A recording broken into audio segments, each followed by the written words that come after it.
The entertainment capital of the world hosts the final 2 rounds of the Blancpain GT World Challenge America. And what better way to have it than here at Las Vegas Motor Speedway? These exotic GT3 supercars will compete using the circuit's roval layout, combining both the Motor Speedway's oval and infield circuits. Coming into this weekend, we have already crowned 2 champions in the Pro category and in the AM category. Pro driver Tony Vilander in the Ferrari 488 has battled all season long with the Capex Racing Bentleys, but consistency has given the Finn the championship. We've been working well as a team, not always the quickest ones at the pit stops, but a trouble-free pit stops, that we didn't lose the race or we didn't lose many places and stuff like that. There is some important championships online still, the team and the manufacturer championships, so it's all to play for. When you go to the tracks where you have a lot of experience, you know what to expect, but here is a different case. Another championship-winning Ferrari, this time in the AM category, is Squadra Corsa and its driver Martin Fuentes. A true advocate for the series, Fuentes has dominated his class with 8 wins. It feels good. It feels good. There was a lot of good races. There was a lot of good moments during the year, but definitely one of the best years of my life, and amazing championship, and it's great that they came to America. In the Pro-Am division, the championship is still up for grabs with no less than 5 drivers in contention, with Dane Cameron and Mike Henlon making a late-season charge in the real-time Acura. But Martin Barkey and Kyle Marcelli and their Racers Edge Acura come in as the leaders with the targets squarely on their backs. Almost everybody in the Pro-Am Championship could be racing for a box at any given race, and I think we've probably seen that over the course of the season. For me, you know, like I say, I'm an old guy in a young guy sport, but it is really the whole, from the car, the manufacturer to the team, and then down to us little drivers. Now, this track could mix things up a bit as the combination of both the oval and the technical infield and the fact that it is completely unfamiliar to every team prior to this event. Well, that should make for some great racing. Let's see what this track is really like from a driver's point of view. We'll be right on board with Hotshot Factory Porsche driver Pat Long. Hello and welcome to Las Vegas Motor Speedway. I'm Patrick Long, back with another Porsche track preview. This one's a little different. It's a roval. There's a makeshift chicane here that brings us down towards NASCAR pit lane. First gear corners, lots of tight walls. As you see, drivers left were drifting right onto the wall. Now we're building speed coming off of the pit lane onto the apron. It's flat out, very quick, over 135 miles an hour. It's very quick, flat out onto the back straightaway. This is down into turn 3. You'll see braking cones on the right, very, very late. It's tight. Another first gear corner. It almost comes back on itself. You're apexing the wall, drivers left. Now you're building speed. You'll see me make an adjustment to the steering wheel here. Just a breathe of the throttle, 3rd gear through turn 4. Building speed into the sort of inner loop, as I would call it, turn 6 and 7. It's a double apex. You have to be patient to get back to throttle here. You're full throttle, opening your hands.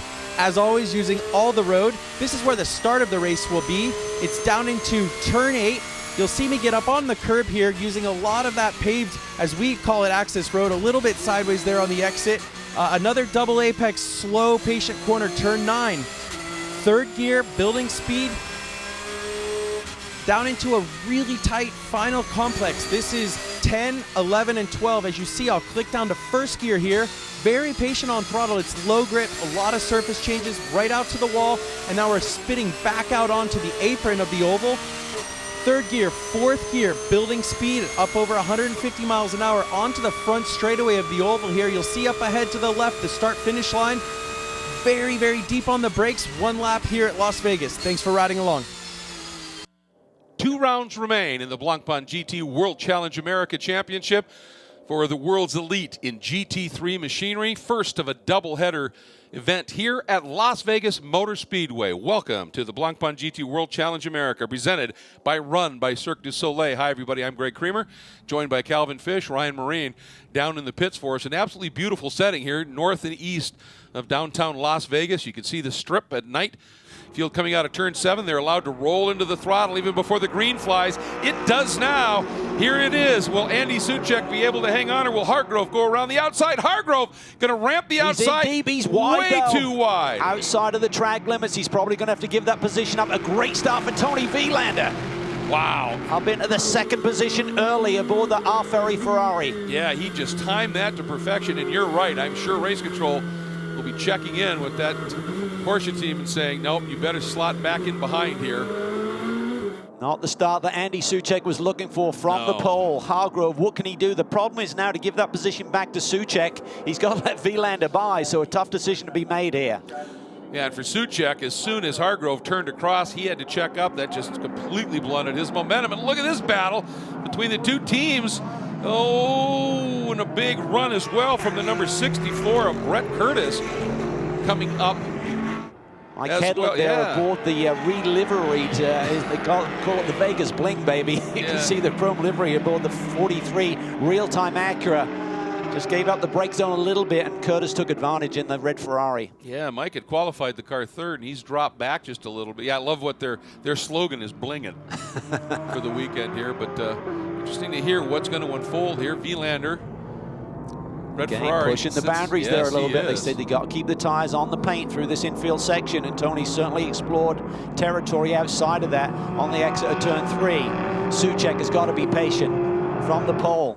They really felt that the pole position was really going to lock down a great start to this race, but Hargrove was super aggressive there in making that outside move into that first corner, turn 8. Another guy who had a great opening lap, Anthony Imperato, with the team car to the 58, the number 91 Porsche, jumped from 6th to 4th overall and into the lead in the Pro-Am category, and relegated Bechtelsheimer in the Gradient Unit Nutrition Acura back into 6th overall, second in class.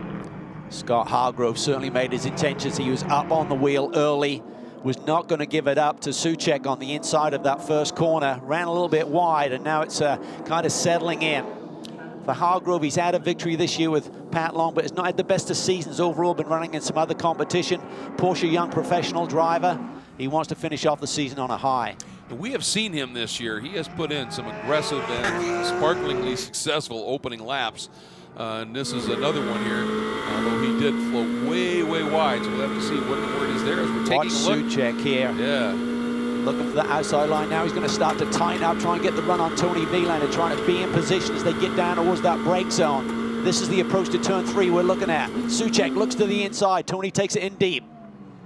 Ooh, and he's wide. Let's see if yeah, he's really pushing the envelope there in the exit of 3. I thought Soucek might be close enough to get the nose underneath, but maybe a bit too early to get too aggressive. Awesome action here. Yes. The Bentleys have looked pretty dominant, even though the Porsches kind of kept them honest in qualifying. Tony Vilander, so much experience, knew that the start was going to be critical. He would have been disappointed with qualifying in the 4th position here yesterday, but has made a statement early. The season finale, the second race, coming up under the lights this evening, and fastest in the night practice session with Matt Campbell in one of those Porsches, to give you an idea of how stout they've been. Well, this is a racetrack where you need to get the power down, and certainly with the weight distribution of the Porsche, should be very effective. But Vilander not making any mistakes now. On board with Andy Soucek as we climb aboard that Bentley. He starts to hustle it around the speedway.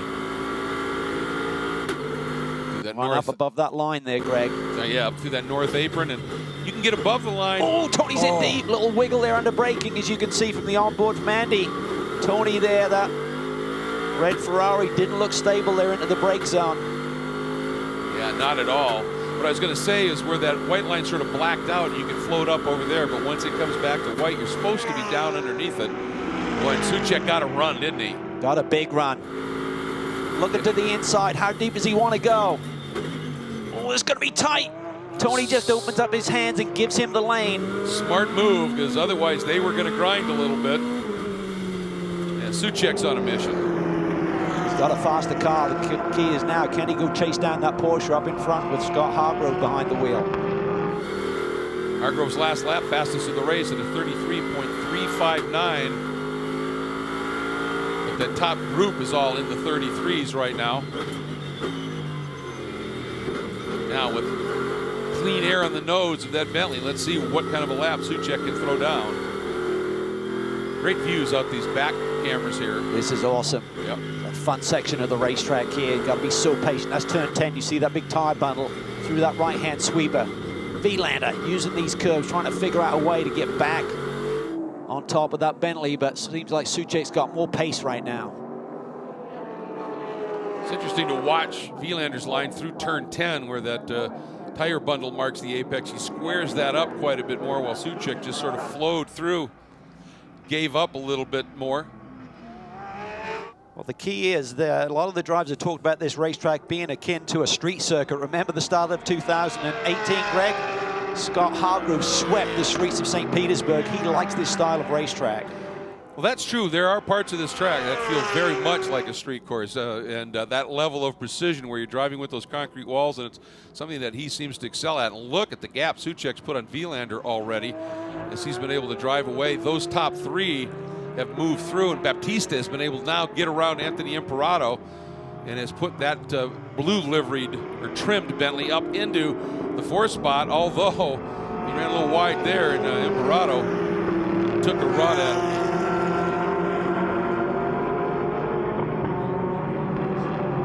We just got word from race control that the number 58 has to give back 1 position for not respecting the track limits. Well, it's easy to give it back to the guy who took advantage of now because Soucek has got around Wielander, so certainly the Capex team will be giving that information to Andy Soucek. So Scott Hargrove's hard work here is now going to come to naught as you see the graphic up on the screen. Wright Motorsports will be delivering that information to Scott. He's got to try and do it without losing too much time. Don't want to suddenly allow Wielander back all over him for the what will become 2nd position. And how long do you fight this? Because right now, if you give it up, you give up 2.4 seconds. If you don't give it up and end up with a drive-through, you give up 24 seconds. Pretty simple math to me. Yeah, he's got to do it. He's going to try and just figure out where to do it is the key. Probably through the slower section, through the infield, may be the way to go, because then he can just jump back on the gas. Trying to time at the end of one of the straightaways is more difficult. It's being helped a little bit that Soucek has now gapped Wielander by 1.8 seconds, so he's got a little cushion there. He's got a little air pocket that he can kind of slot into and then go back on the attack. He has a fast race car. Yes, he does, and I think that's the real key point there is do it now.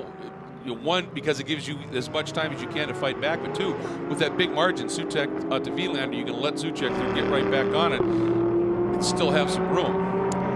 In this battle here for the Pro-Am lead, Imperato has Bechtolsheimer put in a brilliant lap to claim the pole position. I think the big surprise is Mike Kedlin in 5th and a long way back, 5 seconds off this battle for the Pro-Am. We saw him kind of struggling in that brake zone, so I'm not sure if there's a technical issue aboard that 43 real-time Acura. Well, we've been waiting to see when Hargrove is going to let Andy Soucek through. His co-driver, Pat Long, in the pits. Here he goes. It's happening. It looks like it's happening right now, and he's going, Andy, go. And he is through, Ryan. Yeah, it sounds like the swap has just taken place. Patrick Long, you were watching your car on the start. You saw what happened. What was your impression about the way that the start played out and ultimately the way that the decisions were handed down? Yeah, I mean, this is sprint racing, so we had to roll the dice.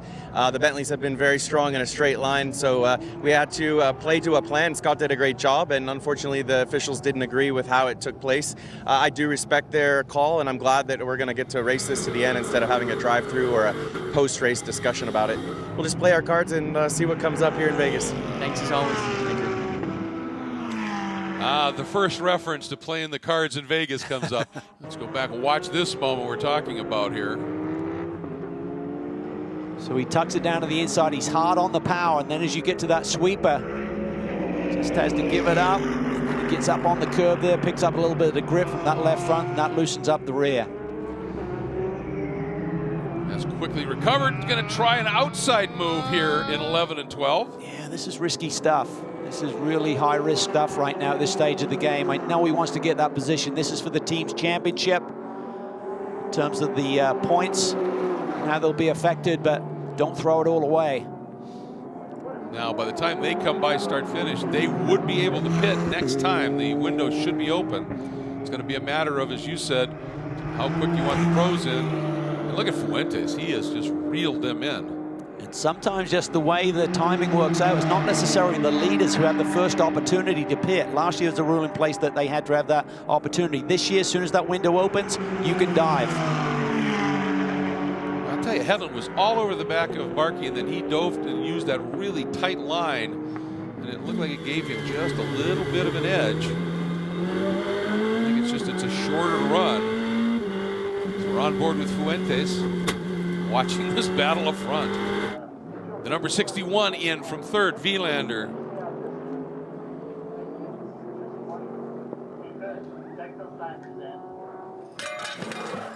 And the Bentley's in as well.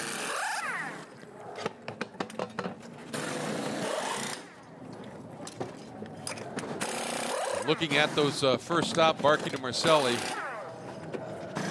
Not good. 65 seconds. Yeah, they left 7 seconds on the board there, so this will give the real-time team who comes in a lap later here. Headland going to switch over to Dane Cameron, coming off a prototype championship just a week ago. So the Bentley's on pit lane. Now we see the 58 up to speed with Pat Long as Parent now gets up to speed. It's going to be close. And again, with the tire warmers this year, allows Pat Long to be immediately on the pace. Look at that stop, 58.2. Superb execution once again by K-Pax. So right now, the battle raging for the lead in the Pro-Am class. Miller, Campbell, and Cameron up front. Parent, Long, and Molina. But Parent has a bit in hand here at Las Vegas Motor Speedway. Typically, we see that number 43 car really consistent over the long run. Immediately, Cameron laid down the car's best lap and has now dropped off a couple of tenths. Again, Campbell just gets a great launch out of that chicane. But right about here, as he gets close, suddenly that Acura stretches that margin out just a little bit. From a driver's seat perspective, you just sense if you're close enough or not. And I think even someone as aggressive as Matt Campbell, he recognizes he's not quite close enough to make a legitimate move down into that brake zone. So that car length or two that the Acura pulls out in the mid-range, that a little sideways moment for Miller. He's in trouble.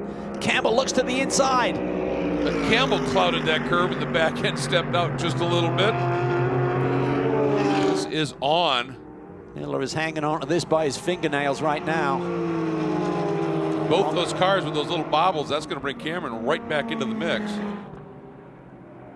Right now, I'm not seeing the edge in Cameron's car to be able to go on the attack, but as these two fight, maybe that'll give him an opportunity. I'm sorry, it'll bring Dane right back into the mix.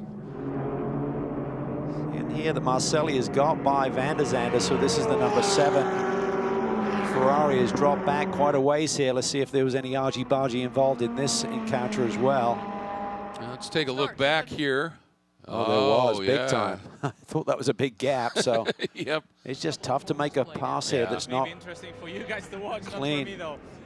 No, I had a So good Marcelli away, but, Scott sneaks just, through now. Van der Zande has to gather up.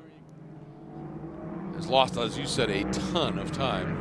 Yeah, and see what the stewards think about that one as well. So if they got a good clean look at it, they may make a call on Kyle. Not saying that he's at blanks. We haven't seen it cleanly either, but just hard racing. You know, Ringer's not going to give it up. So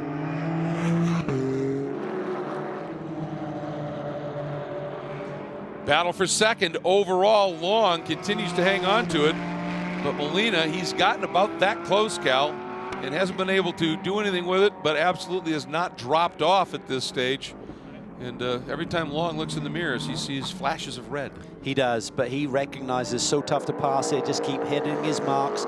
Don't try and ask for more from that race car than is given you right now. They could maybe tweak on it tonight, make it faster for tomorrow, but right now he knows the threshold of the car and what the tires will give him. Don't ask for any more. Don't make any mistakes. It'll be tough for the Ferrari to get by. Riding on board with Miguel. Flicking it down through turns 1 and 2. And Pat Long right now in that Porsche between Parent and Molina. Team car to this one here is everybody in Bentley's pulling for Long right now in that battle. You know that. And Campbell, as he is pretty comfortable with doing, has just been spectacular in leading now in that Pro-Am category, running 5th overall. There's the Wright Motorsports Brain Trust, very smart group there, led by John Wright. Always put out a first-class effort. And this battle is still thoroughly on. Here's Marcelli. I mean, he really needs to find a way by Miller just in looking at that team championship scenario here to try and keep it as close as possible going into tonight's finale, Cal. Yeah, there's a 2-point margin coming in, but this will give it a 6-point swing for Cameron in the real-time effort over racer's edge, so it'll give them a 4-point advantage going into the final race of the championship. Under 2 minutes, and with the laps they're running, we would expect to see the white flag next time by for Alvaro Parent. That number 9 Capex Bentley Continental GT 3R. It's a beautiful car, and it does sound sweet. It really does, and I'm not sure we're going to see Alvaro in our championship next year. I know he's got a lot of stuff going on with contracts and stuff, but you know one thing, Jim Huey and the whole Capex organization have loved running Alvaro. To be determined what his programs will be for next year, but wherever he ends up, they're going to end up with one heck of a driver. Boy, aren't they? Here we go. Coming up, crossing the line, white flag flies. Oh! Problems. This is huge. 58 long. Unbelievable. The manufacturer's title moves Molina up to second. Takes away some of that buffer that the Bentley team had established. Yeah. Heartbreak here. Just trying to limp it in. Unbelievable. So Molina into second. Perfect day for Bentley is still pretty perfect up front, but the gap to the Ferrari is now only going to be a 7-point swing versus 10. Darren Law and the whole Capex team cannot believe what they're looking at. Absolutely. Promotes Soule in the second Bentley up to a podium position, the number 3 car that he shares with Baptista. Last run down the infield straight. And don't be surprised here, folks, when these guys pick up the checkered flag. They've been instructed to not turn into the chicane. As they get to the checker, they can just free run it and run a little bit of the banking here on their cool down lap. Alvaro Parent closing in on that here. Last time through that tricky 11 and 12 complex onto the south apron, feeding it throttle. The Bentley loving every minute of it. Parent loving every minute of it. Capex loving it. And at Las Vegas Motor Speedway, Bentley and Capex Racing in the hands of Parent and Soucek grab the win, but last lap fortune allowing Molina and Vilander in the R. Ferry Ferrari to slot into second place and sort of stem the flow in terms of those team championship points. Here comes Campbell. What a talent he is. Yeah, once he wrestled the lead away from Miller, just took off. Cameron kept him honest, but nothing he could do. Busy area, celebration area down there. The helmet is off, and that means it's time for us to get down to Ryan. Well, victorious today, Alvaro Parent. Congratulations. Looked like this car was hooked up. How fun was it to drive around this track today? It's a special track. I mean, the first time we're here, and it's a little bit different than usual, but felt great. You know, we did the perfect job so far. One more race to go. I'm really happy with what's going on. Gotta go do it again here this evening. How confident are you in the car and the crew that you can get it done again? Yeah, I think a lot more confident after qualifying. I mean, you know, we were fast in practice. We didn't quite hit the marks in qualifying, but we turned the car back around, and you know, tonight I think we'll play into Porsche's favour. It's nice and cool. Track will be fast, and yeah, looking forward to it. Should be fun. Congratulations on the win. Cheers. Thank you. All right, thanks, Ryan. And yeah, that's a great point about the fast turnaround and vastly different conditions. They had a night practice, and guess who was fastest in there? Matt Campbell, yeah. Porsche. So yeah, they might be licking their chops just a little bit as we take a look at the results here. And again, if it's a white background on the number, it's a pro category car. If it's a white number on black, it is an AM car. And the interesting one is the one sort of smack in the middle there, the number 6, the Wright Motorsports number 58. Looked like it had a second locked up on this one, and problems on those last few laps. Yeah, and it's really changed the complexion of these championships going into the final round here tonight. It should be fascinating with all of the fast guys starting tonight. A little bit different complexion to what we saw today, possibly. We are just about to go green flag here under the lights at Las Vegas Motor Speedway. And we saw a very aggressive start by Scott Hargrove from the outside. See if Molina can match that, or whether Parent will be able to deal with it here. Here we go, through turn 6. They are allowed to roll into the throttle a bit once they come around turn 7. It's supposed to be, oh, a bit of a wiggle there by Pirelli as he went to the throttle, and he got a little bit better run. We are green. The season finale underway, Cal.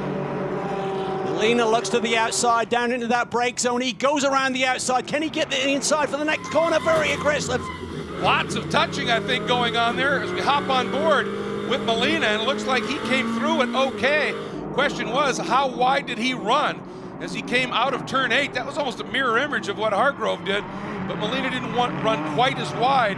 Once again, Pirelli just tucks in behind. Yeah, he's getting super aggressive, and I think for Molina, it's hard for the race stewards to see those track limits in this darkness, so maybe he took advantage of that situation, but he is on it early. Ferrari out front. That is big in the manufacturer's chase. Absolutely. Pirelli slotting down into the second spot as we look back as they come up here to complete the first half lap of racing. There is Molina, then the two Bentleys, and the number 58 started today by Pat Long. Yeah, Sully has got around Patrick Long for that third position right now, so the Bentley's running second and third, but Molina is off like a scalded cat in fifth position. First in Pro-Am is Dane Cameron aboard the real-time number 43 Acura. Chased hard by the number 91 of Matt Campbell, who was the driver who was so quick in that Thursday night practice here. Look at the beautiful glow of the brakes here as they dive into turn 3 and dive into that darkened infield. Molina's car has come to life early. Maybe they got aggressive with the tire pressures here to give him the platform that he needs and get the energy in at those Pirelli Peace Aeros. Brent now just got to get into his rhythm.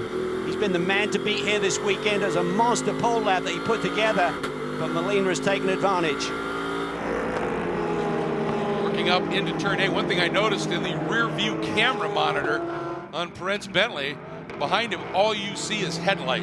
It's very, very bright. You're not sure who it is, but at least you know there's somebody mighty close, so you take a look at it again. This is turn 10, that fast sweeper there. Big tire bundle to the inside. Got to make sure you don't clip that at night. Then that really tight section. Not a lot of grip here as you try to get back on the power. Low gear to accelerate up onto the speedway. Great idea in that tire bundle, putting all kinds of reflective tape on it so it really lights up in those headlights. Up into the north apron and the run back toward the finish line. And last time the margin was 0.4 of a second, Molina to Pirelli, and it's up to 1.1. So right now, Miguel Molina just uncorked a 134.695 and is stretching that margin in the lead. Big battle there in the Pro-Am category. Dane Cameron leads Matt Campbell in the Porsches all over him. And Alessandro Balzan in the other Ferrari is really quick as well. Pirelli just takes fast lap of the race, Cal, at 134.162. That margin had gone up to about 1.3 seconds. It's down now again to 1.1.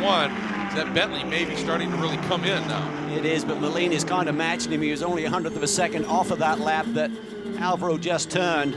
On board here with Renger van der Zande. This is turn 3, now into the infield section. Little breather of the throttle here to get through this little kink. Up and over the curb.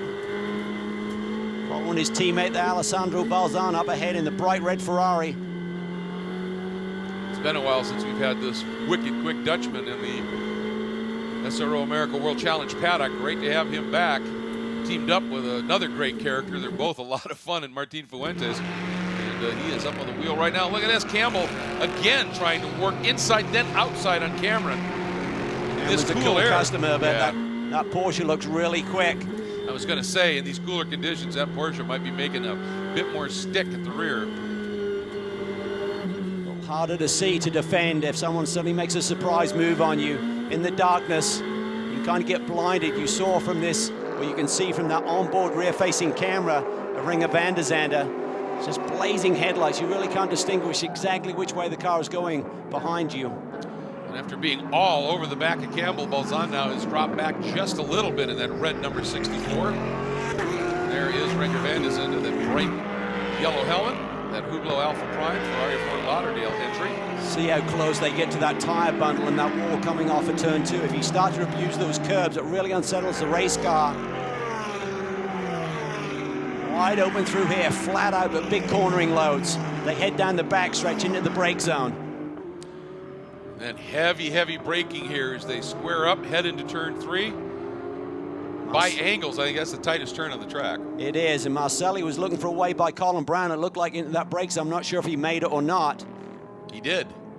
Marcelli is through. Champions elect. For the Pro-Am category, still need to score some points here today, and to do that they need to get to the 75% mark in this race, and the championship title should be theirs.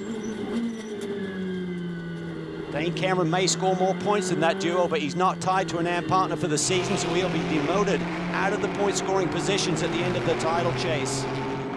He'll certainly be the top-scoring pro in the Pro-Am division, no question of that, but officially, absolutely right. Look at this again, side by each, working through, and that was a repass by Colin Brown, getting right back around on Marcelli. Great to see Colin Brown up on the wheel. Hasn't been the season he was looking for in this CrowdStrike Racing Mercedes AMG. Be great to go out on a high here tonight to set up the off-season and come back strong next year. And behind them is the blue and silver and white Gradient Racing Unit Nutrition. Acura in the hands of Mark Miller. Ooh, Colin back end really rotating. Mark Miller was superb today, hanging on to that Pro-Am lead until he got tipped a little bit by Matt Campbell. Eventually got a penalty called on Matt following the race. They didn't see it during the race. They reviewed the onboard cameras and made that call for him, and Marcelli's move on Ringer van der Zande as well. And Marcelli further down the order. Sorry, Cal, I just saw a big move there as Marcelli took a lunge. Oh, and he's floated just a little bit wide and up and underneath for a minute. Miller had ideas, but decided to check up just a little bit and tuck back in. Start is under review. All right, you just heard from our race director that the start of the race is under review. Car 6-1 must give back one position. Car 6-1 must give back one position. That may be Molina who took that wide line through turn 8 to grab the lead. We saw a call made earlier when Scott Hargrove did it around Andy Soucek for the lead at the opening lap of round 1 here. And they made him give that position back. Is Molina going to have to do the same thing? It's tough to see in these dark conditions. See if we can take another look at it. I think the reason it took a little longer for the stewards to make their call is it's dark and they had to really look at stuff. Watch it here now. Molina on the outside of the front row to the right of Pirelli. It looked like he got a good run there, Cal. It does, and then suddenly he just goes deep on the brakes, and now they're side by side through there. I don't know. I mean, Perrin kind of forced him over there, but Molina wrestled the lead, but he's going to have to give one position back. Well, and I think that I heard our race director say it was for in turn 9, not 8, where he maybe had all 4 tires inside of the curb. But he had nowhere to go. I mean, Alvaro had the line on the track, so... but he did use the track limits to gain the lead. So now he's got to try and figure out a way, because if he gives up that position to Perrin, it's going to be tough to not let Soulé back at the same time. If I was Capex, I'd tell Perrin, get Soulé right on your tail. Be impossible for that Ferrari to find the gap. Well, obviously, there's going to be some energy down in pit lane right now, right? Yeah, I'm with Remo Ferri, the team owner of R. Ferri. You just got the word, as did we, about what the officials have seen on the start. What's your opinion? Well, I don't know exactly, but I think we're here at the race. And there's a championship on the line. I think it's not where we like to do it. So, but you know what? I'm very disappointed. We'll see what happens. And to your point, while Tony has clinched the Drivers' Championship, you still have the Teams and Manufacturers' Championships to think about. Yes, we do. I mean, you know, it's been good all season. I think it came down to the last race here. We won the Drivers. We'd like to fight for the other one. We'll see what happens. If Tony does drop back, does he have a fast enough car to make the pass and get back to the lead? We're certainly going to try that. We'll see what happens. Thank you, Remo. Oh, 58 is out again. Technical issue on the Wright Motorsports Porsche. Heartbreak for this team, and maybe a big break for Ferrari in the manufacturer's standings. He has pulled it off there. It's right at the end of the pit out area. And there's a little bit of smoke, but I think that's more just from those hot brakes. Looks like he's maybe trying to effect a reset. He's got it in reverse. Dane Cameron continues to lead in the Pro-Am category, now 4th overall, with the retirement by Pat Long in that Wright Motorsports Porsche. Bit of a surprise, apparent driveline issue. Oh, and look at this. Campbell trying to get the nose down underneath. Dane floated a little wide. They're side by side. This is through turn 7 now, and just enough of a head of steam, and Cameron eases back in front. He could see those headlights inside of him. He just opened up his hands, recognized he would then have the inside line for the upcoming left-hander. So smart driving by both of them by not trading paint there. And Balzan behind them going, yes, do that. Let me get a run here on you. I think the Porsche is definitely hooked up a little bit better, and he's feeling the heat from behind as well. So that's forcing the issue a little bit for Matt Campbell to make that move on Dane. I think he can put the Porsche in places where Dane cannot get the Acura to go through that tight infield sector. We're coming up a minute and a half to the pit window opening. In we go. First taker, Maxime Soulet in the number 3. In aggressively, as you would expect. The way they set these pit windows up is if you do everything perfectly, you should be able to sit for what, 3-4 seconds? That's what they're saying, a perfect stop. If you execute everything with the tires and the fuel going on board, you should have 3 to 5 seconds to work with. A little slip there from the mechanic, but didn't really cost him any time as he comes around the front end of the car. Well, Cameron and Balzan and Marcelli are all in. Oh, a little problem here with the fuel. Yeah, it doesn't look clean as the real-time racing team go to work. This could be crucial. Still struggling with the fuel. Campbell's in lap. Is that enough to overcome Hedlund on his out lap?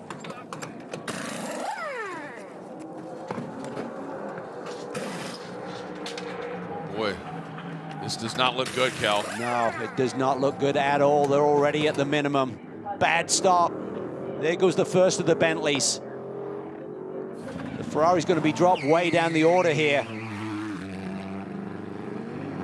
Let's watch for it here. Oh, a minute 9, 69.7. And the minimum is a 58 seconds. That's just brutal, Cal. 11 seconds on the board. Cameron to Hedlund, 57.9. That's a 10th underneath the minimum. They get that 1 second joker. That should be okay. That's how costly that stop was as we watch the number 9 now of Souček. He's got himself a little bit of room to work with. Yeah, he's flying actually. 1:33.19 is the new fast lap for the number 9 Bentley. He's got a 7.5 second lead over his teammate. And with these positions right now, this could secure K-Pax the team championship over R. Ferry. For the manufacturers, just to explain that once again, if the 2 Bentleys and then the Ferrari would get second place manufacturer points, right?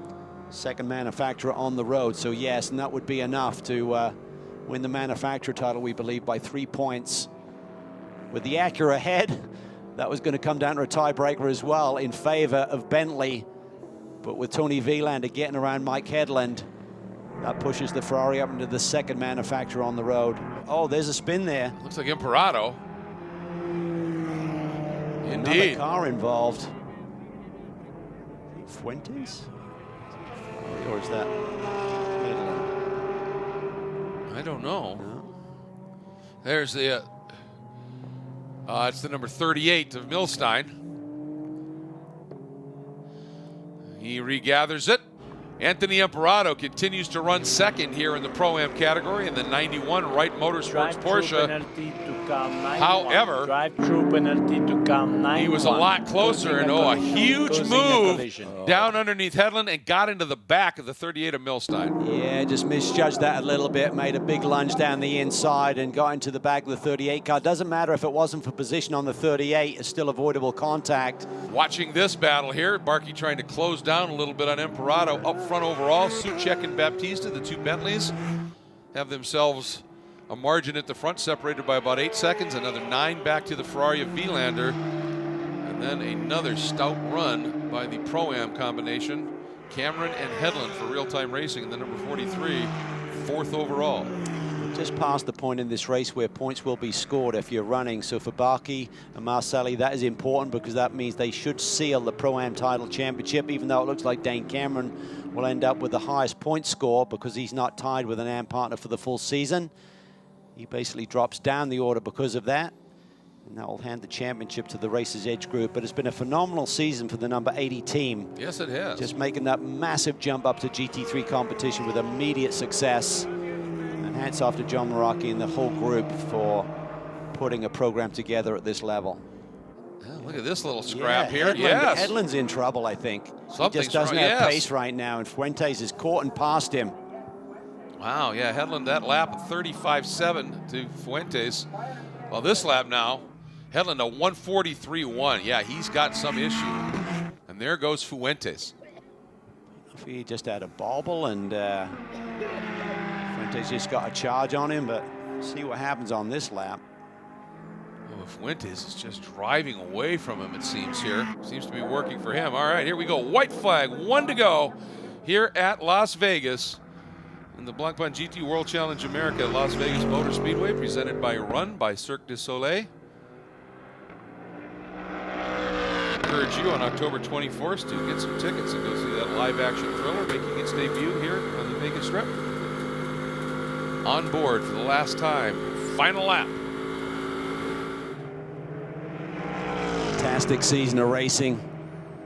Fierce competition at the sharp end of this field. It's turned into a battle between the teams, between Capex and Ferry for the championship title there, and it looks like it's going to swing the way at Capex here in the final weekend.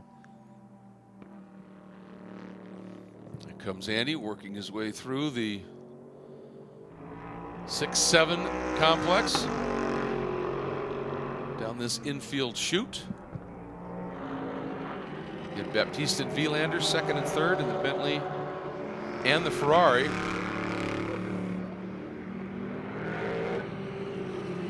Fuentes just turned to 36, Fuentes did, and the others turning 34, so he gave up a little bit here, but he knows it's last lap as well. He's just managing. He's had so many victories, he knows how to bring it home. Speaking of bringing it home, for the last time onto the north apron, the number 9 Capex Bentley swept both poles, won the race earlier today, and the Parent-Suchek duo does it again. A Bentley sweep here at Las Vegas Motor Speedway for Capex Racing, Andy Suchek and Alvaro Parent. What a finish to the season.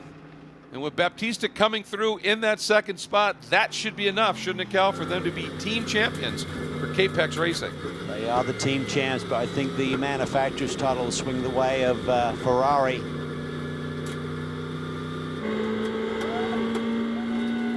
Fuentes up onto the banking, comes through. He had a heck of a season with 8 wins in the AM category, and in his second weekend of racing in Pro-Am, wins it there, and you can see the delight from that TR3 Racing crew. Absolutely elated. Here you have a look at the provisional standings. Suchek, Parent over Soule and Baptista in the Team Bentleys. Vilander and Molina in the Ferrari third, and then a great battle at the end with Fuentes hanging on over Headland, Emperado, Barkey, and Bechtolsheimer. Your top 5 in Pro-Am under the lights in Vegas. Well, a great 1-2 for the Capex Bentley team, and a team's championship for the team as well. Andy Suchek, you led home that 1-2 finish. It really was a team effort, and to bring the team the championship, what does that mean? It means a lot. I mean, it's the only thing that was left for us, as the driver championship was obviously not anymore in reach. We secured the second place in the championship in race 1, and we just tried to win the team championship in race 2, which we did, thanks to some mega pit stops from the team as usual. I mean, the guys are working really hard on getting the pit stops well. Thank you. Well done, buddy. So pleased with everybody, especially with the mechanics who have been practicing so much. So congrats to Capex. You know, at least we won something this year, apart from a few races, and it feels good. I think we're going to go out tonight and have fun. Let's go ahead and chat with the Pro-Am Drivers Champions. They come from the Racer's Edge team, Martin Barkey, Kyle Marcelli. It's been a great season for you guys, and it ends in a title. How special, Martin? Yeah, couldn't see. Like, I just couldn't expect that. I don't know what to say, really. You know, you already mentioned the Racer's Edge guys. They've done a great job, and HPD has always given us a great car, and the support from HPD has been amazing. And, you know, I can't say enough about this guy. He makes me a better driver each and every race, so I hand it off to Kyle.